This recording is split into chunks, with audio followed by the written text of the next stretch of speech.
So good morning everybody, great to see such people coming out in big numbers today, and a very important time for us as we head into the next 3 years. And what I'm going to do this morning is three things really. First of all, just reflect on some of the achievements in terms of what we've done together and visitor performance through the course of 2019. To look out then over the next 3 years and try and examine what that horizon is going to look like and what the key component of our new strategy is going to be. And after that then we're going to have a panel conversation with some of our tourism experts to reflect really on where they are in the journey as well, and we'll have our breakout sessions with our market teams after that. But in reflecting on 2019, I mean, it's been a mixed bag of a year. We came off an exceptionally strong year in 2018, but there's still been an amazing amount of great work being done around the globe, and there are many people in this room that have supported our industry, our tourism teams I should say, in the 23 markets around the globe that we work in. So we put together a 5-minute video that really encapsulates 365 days of hard work in 5 minutes.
That this is the very best place to start. I'm in Dublin at the Epic Museum. Now this museum is one of the only fully digital museums in the world.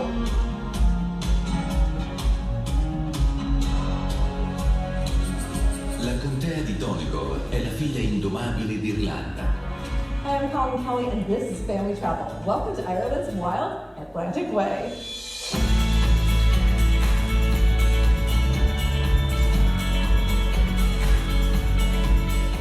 Of Ireland is famed for its distinctive and delicious oysters.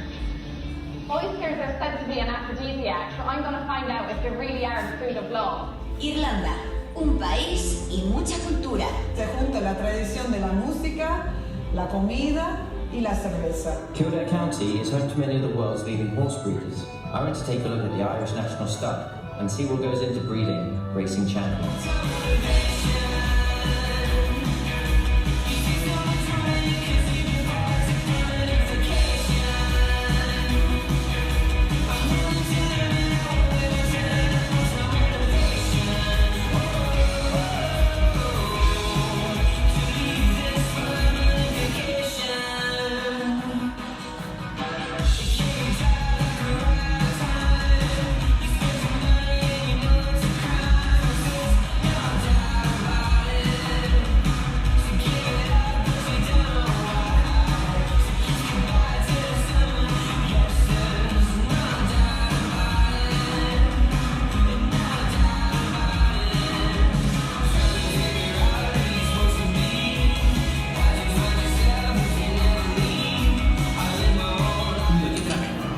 Empiezan con nosotros.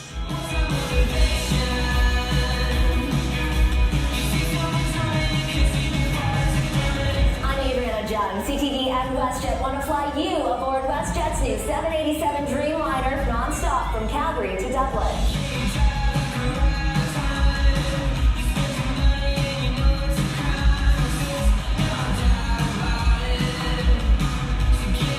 Time of year can be everything. What is ideal? Locals will tell you October is the best time of year. It kind of dies down a little bit.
You have to come to Ireland to experience and to be here. The atmosphere, the people, the landscape, it's overwhelming.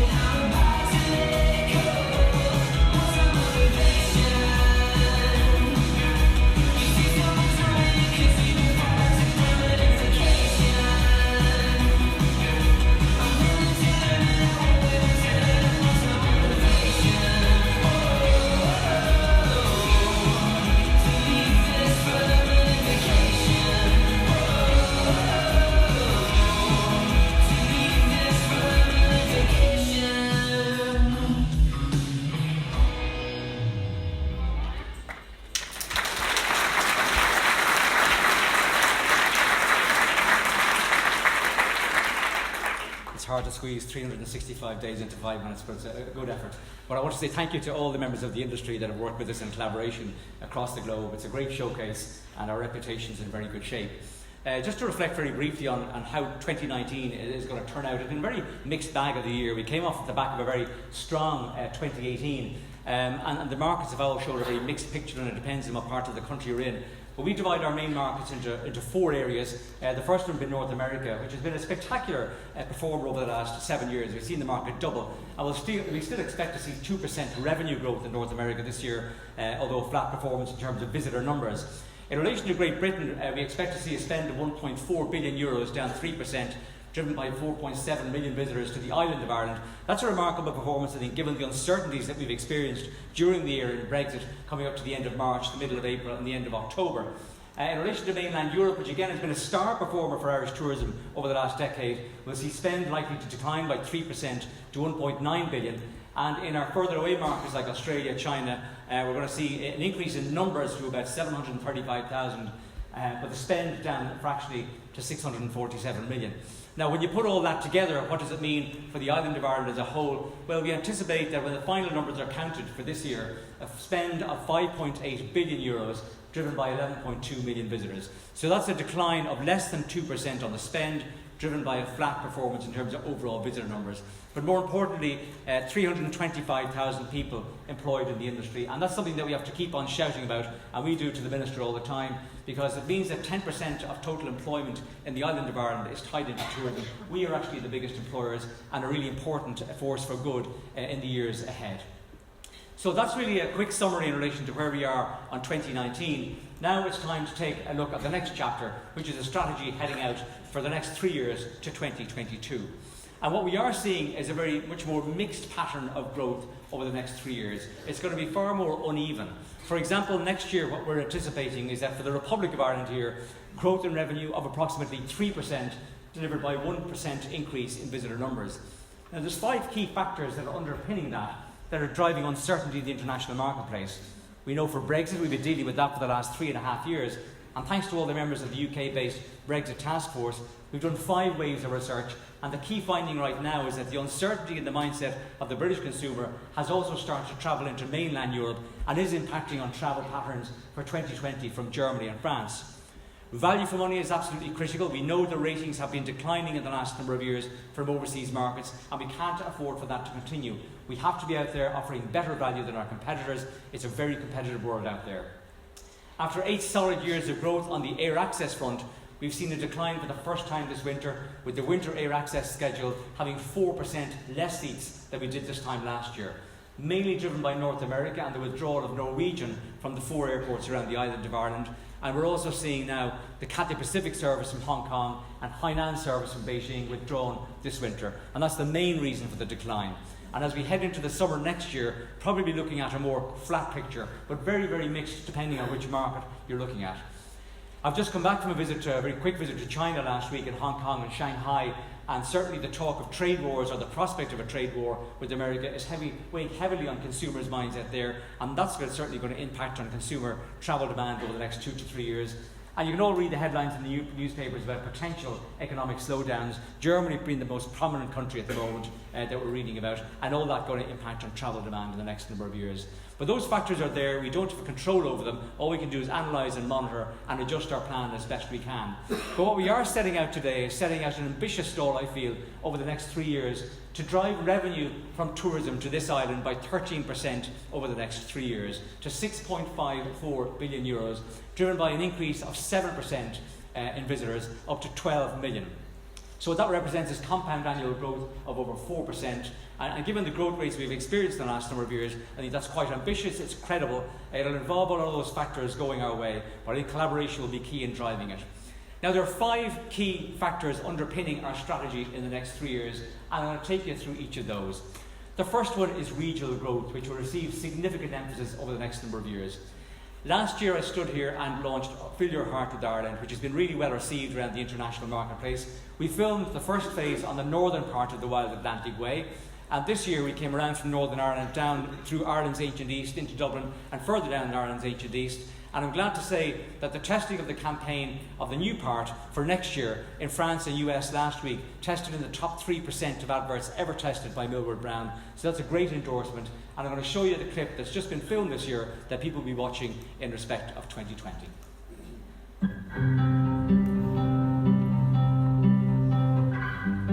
Have you ever filled your heart? I mean, truly filled it to the brim. There's a place where it's not just possible, it's a way of life. A place where experiences aren't just seen or heard, they're felt. Whether you're in a charming village with an old friend, or down at the beach making new ones. It's a place where you can feel your heart being filled every step of the way with exhilaration, joy, adventure, discovery, and maybe a few surprises along the way. So get out there and fill your heart with the stuff that keeps it beating. Fill your heart with Ireland. So Fill Your Heart with Ireland Phase 2 going out in 2020, and thanks to the funding from the Minister, we'll be filming Phase 3 next year, which will go around to the southern part of the Wild Atlantic Way and into Ireland's hidden heartland. So the pipeline of regional promotion is very good. Overseas publicity plays a really important part, and we work very closely with our colleagues in Fáilte Ireland in respect of this. Next year, the value of what the overseas publicity drive will gain is €354 million if we were to go and buy it. About 2/3 of all that activity will be focused on regional growth, and a great example there, the Sunday Times recently, View to a Thrill. I mean, it's hard to put a price on things like that, but an awful lot more of that as we head into 2020 and the next 3 years. Regional air access, another really important part of regional growth as well. And congratulations to Aer Lingus and Shannon Airport, who have launched, or will launch next year, new services from Paris and Barcelona into Shannon. Also Laudamotion as well are launching from Austria into Shannon. And well done to Cork Airport last week, who secured a new service from KLM that will run daily next summer as well. So really good from a regional air access perspective. And we're going to double our efforts and double our investment with the airlines and airports to drive more business into regional airports, to increase that point-to-point connection and really help that regional growth perspective.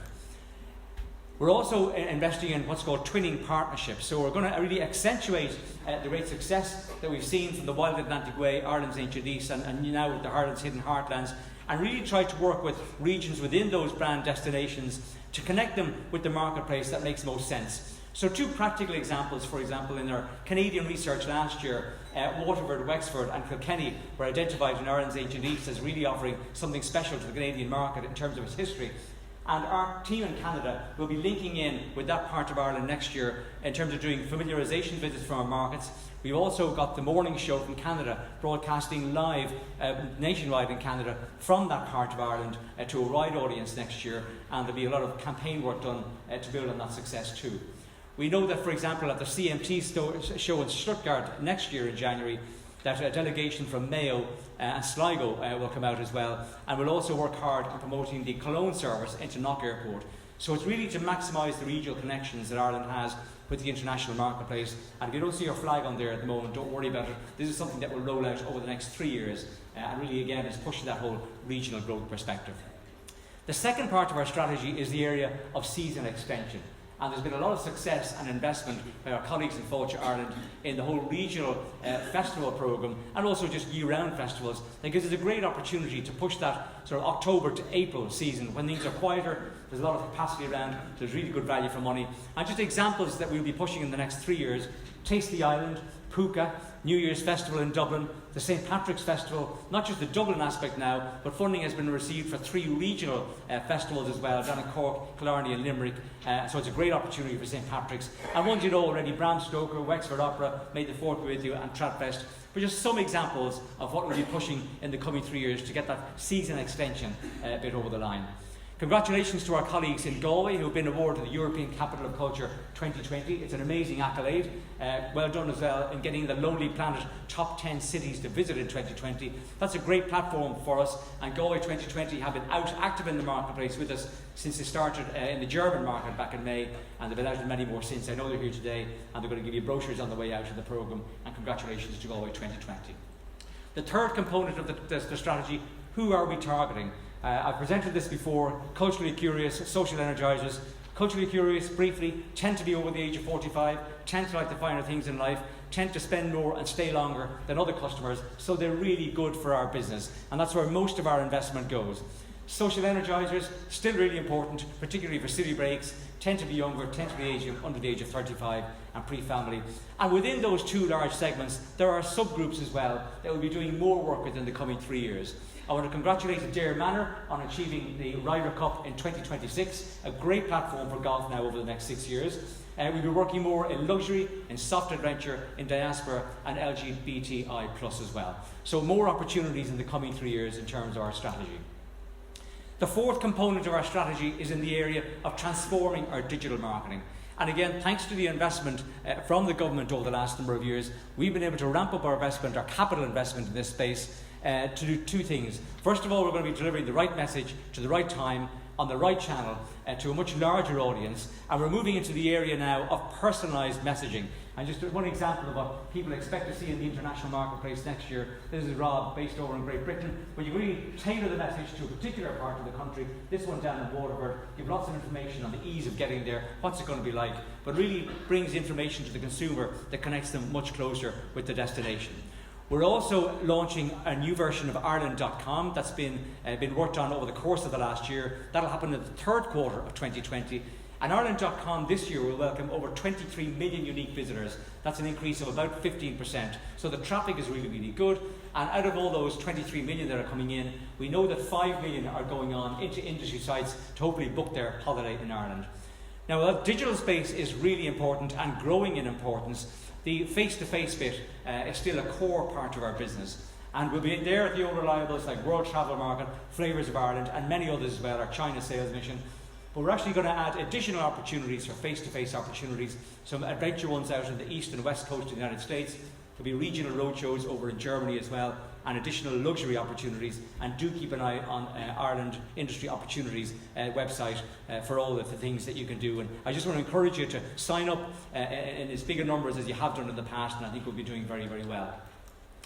In 1810, the Australian Governor Lachlan Macquarie held the first ever reception for Irish expats, and 200 years later, in 2010, we asked Sydney would they light up the Opera House green in honour of that occasion. And that was the start of what we didn't know would become the Global Greening Project.